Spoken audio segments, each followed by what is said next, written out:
इस वीडियो में हम डिस्कस करेंगे डिग्री और कोफिशिएंट ऑफ पॉलिनोमियल और classification of polynomial on the basis of degree. Previous videos में हमने डिस्कस किया था classification of polynomial on the basis of terms like monomial, binomial, trinomial, और उनको हम किस तरीके से आइडेंटिफाई करेंगे, उसके क्वेश्चंस भी करे थे, स्टैंडर्ड फॉर्म में किस तरीके से लिखेंगे।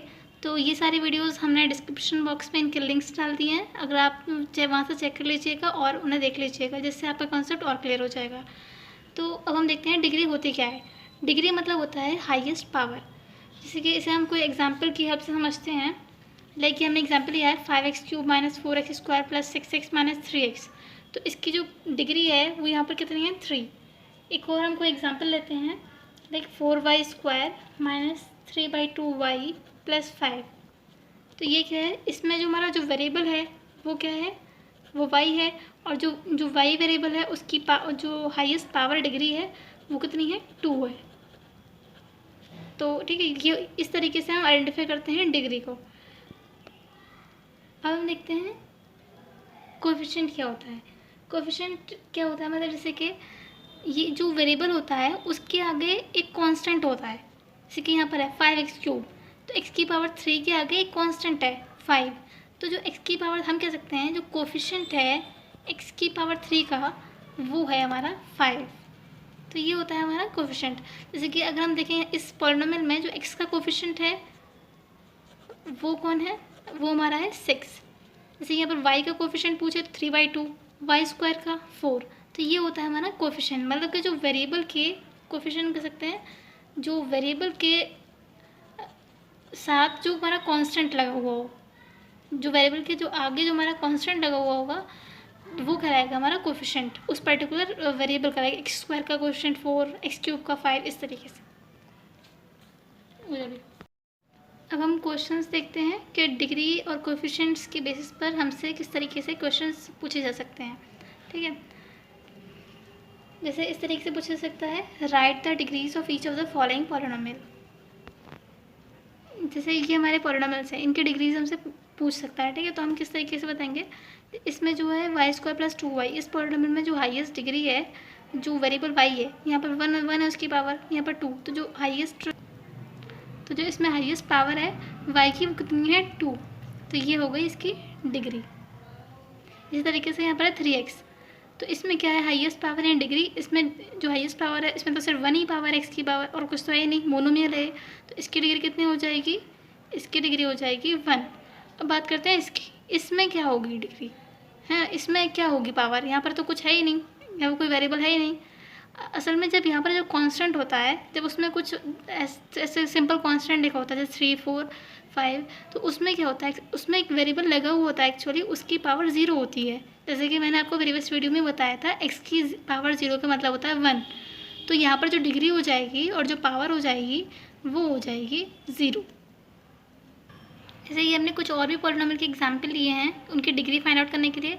तो जैसे कि 3z - √2, तो इसकी डिग्री 1 हो गई। ऐसे हमने लिया 0, ये भी तो एक पॉलिनोमियल है ना, तो इसकी डिग्री क्या हो गई, इसकी डिग्री क्या हो गई, इसकी डिग्री हो गई, जो भी अगर ऐसा कोई पॉलिनोमियल हो जो सिर्फ 0 हो, तो उसकी डिग्री होती है हमारी अनडिफाइंड, जिसे हम डिफाइन नहीं कर सकते। ठीक है, अगर हमसे एग्जाम में इस तरीके का क्वेश्चन पूछा जाएगा तो हम सिर्फ अनडिफाइंड लिख देंगे। अब ना कुछ स्पेशल टाइप के पॉलिनोमियल भी होते हैं। एक होता है कांस्टेंट पॉलिनोमियल, है ना, कांस्टेंट पॉलिनोमियल। ये क्या होते हैं, कांस्टेंट पॉलिनोमियल का मतलब होता है जो, मतलब कि जैसे कि मैंने लिखा 2, ये एक पॉलिनोमियल है, तो ये कैसे पॉलिनोमियल है, कांस्टेंट पॉलिनोमियल है। जैसे कि मैंने लिखा 50, ये भी कांस्टेंट पॉलिनोमियल है। और इसकी जो कांस्टेंट पॉलिनोमियल की अगर डिग्री की बात करी जाए, पूछा जाए कि कांस्टेंट पॉलिनोमियल की डिग्री कितनी होती है, तो ये मैंने आपको पहले भी बताया यहाँ पर। जैसे कि ये तो इसकी जो 2 है 50 है, यानी ये बताया है कि यहाँ पर जो x है वो x की यहाँ पर जो वेरिएबल की पावर 0 होती है, तो इस केस में डिग्री कितनी हो जाएगी, 0। कांस्टेंट पॉलिनोमियल के केस में डिग्री 0। और 0 पॉलिनोमियल क्या होता है, 0 पॉलिनोमियल मतलब सिंपल 0, सिंपल 0 मतलब ये एक पॉलिनोमियल है, इसकी ये 0 पॉलिनोमियल कहलाएगा 0। और अगर इसकी डिग्री पूछी जाए कि 0 पॉलिनोमियल की डिग्री कितनी होती है, तो 0 पॉलिनोमियल की डिग्री, जैसे कि मैंने यहाँ पर भी बताया है, वो अनडिफाइंड होती है। अब हम देखते हैं polynomial various degrees, classification on the basis of degrees. Polynomials of various degrees, मतलब डिग्री है मतलब किसी की हाईएस्ट पावर 2 है, 1 है, 3 है, तो उसके अकॉर्डिंग भी हमने पॉलिनोमियल को क्लासीफाई किया है। तो वो किस तरीके से किया है, वो हमने किया है लीनियर पॉलिनोमियल ना, क्वाड्रेटिक पॉलिनोमियल,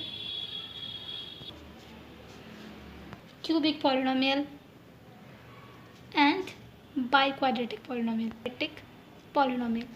लीनियर पॉलिनोमियल का मतलब क्या है, लीनियर पॉलिनोमियल मतलब जिसकी ऐसा पॉलिनोमियल जिसकी डिग्री यानी हाईएस्ट पावर 1 हो, तो वो पॉलिनोमियल कहलाता है लीनियर पॉलिनोमियल।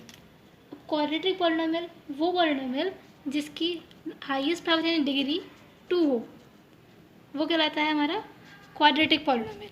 क्यूबिक जिससे कि हम कहते हैं 3 का क्यूब, मतलब क्यूब कहते हैं मतलब पावर 3 को।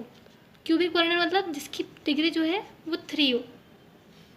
अब बाई क्वाड्रेटिक मतलब जिसकी डिग्री 4 हो। तो अब इनके कुछ देखते हैं, जैसे डिग्री 1, जैसे इसका क्या क्या क्या हो सकता है इस पॉलिनोमियल का एग्जाम्पल लीनियर पॉलिनोमियल का। तो इससे क्या हम कह सकते हैं, जिसकी डिग्री 1 हो, 2y - 9।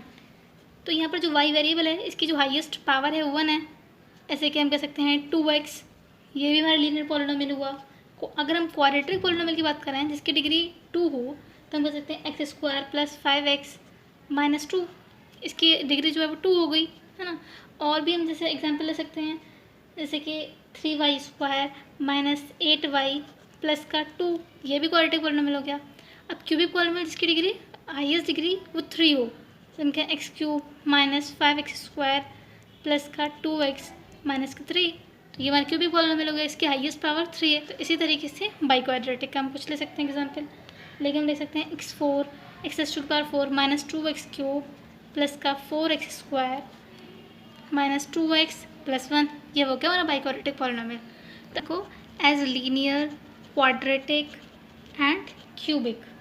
तो जैसे कि हम कुछ एग्जांपल लेते हैं, जैसे कि x² + x, तो ये हमने कुछ एग्जाम्पल्स ले लिए। तो ये क्या है, अब हम इसमें डिग्री की हमने बताया था क्वाड्रेटिक पॉलिनोमियल वो पॉलिनोमियल जिसकी डिग्री 2 है, और यहाँ पर डिग्री क्या है 2, तो ये पॉलिनोमियल कौन सा पॉलिनोमियल हुआ, क्वाड्रेटिक। ठीक है, इसकी हाईएस्ट पावर क्या है 3, मतलब इसकी डिग्री 3 है, और डिग्री 3 हो तो वो कौन सा पॉलिनोमियल होता है, वो हमारा कहता है क्यूबिक पॉलिनोमियल। 3t, यहाँ पर जो वेरिएबल है वो t है, उसकी जो पावर है वो कितनी है 1, तो ये डिग्री 1 होती है, तो कौन सा पॉलिनोमियल होता है, लीनियर पॉलिनोमियल। ठीक है, जिसमें हाईएस्ट पावर क्या है 3, तो 3 जब डिग्री हो तो वो कौन सा पॉलिनोमियल होता है, क्यूबिक पॉलिनोमियल। यहाँ पर t की पावर 1 है, तो ये कौन सा पॉलिनोमियल हुआ, लीनियर पॉलिनोमियल। तो इस तरीके से बहुत आसानी से हम क्लासीफाई कर सकते हैं पॉलिनोमियल को लीनियर, क्वाड्रेटिक एंड क्यूबिक में। और हमसे ये भी पूछा जा सकता है, जैसे कि हमने यहाँ पर डिग्री के बेस पर क्लासिफिकेशन किया, और हमने पिछली वीडियोस में टर्म्स के बेस पर क्लासिफिकेशन किया था, मोनोमियल, बाइनोमियल एंड ट्राइनोमियल। अब हमसे वेरिएबल के बेस पर भी क्लासिफिकेशन पूछ सकता है, मतलब ऐसा भी क्वेश्चन आ सकता है कि पॉलिनोमियल को क्लासीफाई करो 1 वेरिएबल, 2 वेरिएबल और 3 वेरिएबल के केस में। तो 1 वेरिएबल, 2 वेरिएबल और 3 वेरिएबल के हिसाब से पॉलिनोमियल को हम क्लासीफाई करेंगे। तो एग्जाम्पल देते हैं, जैसे कुछ जैसे कि x³ - 3x² + 3x + 1। यहाँ पर ये जो है x³ - 3x² + 3x + 1, तो ये जो पॉलिनोमियल है इसमें कितने वेरिएबल है, सिर्फ x वेरिएबल है, तो ये कौन सा पॉलिनोमियल हो गया, पॉलिनोमियल इन 1 वेरिएबल। तो ये हमारा 1 वेरिएबल वाला हो गया पॉलिनोमियल। ठीक है, जैसे ये इसमें कितने हैं, इसमें 2 वेरिएबल है x और y। यहाँ पर क्या है, वेरिएबल कौन से हैं, x है और y है, तो ये क्या कहलाएगा, पॉलिनोमियल इन 2 वेरिएबल। इसमें कितने हैं, इसमें हमारे हैं 2 वेरिएबल। सी मतलब पॉलिनोमियल इन 3 वेरिएबल।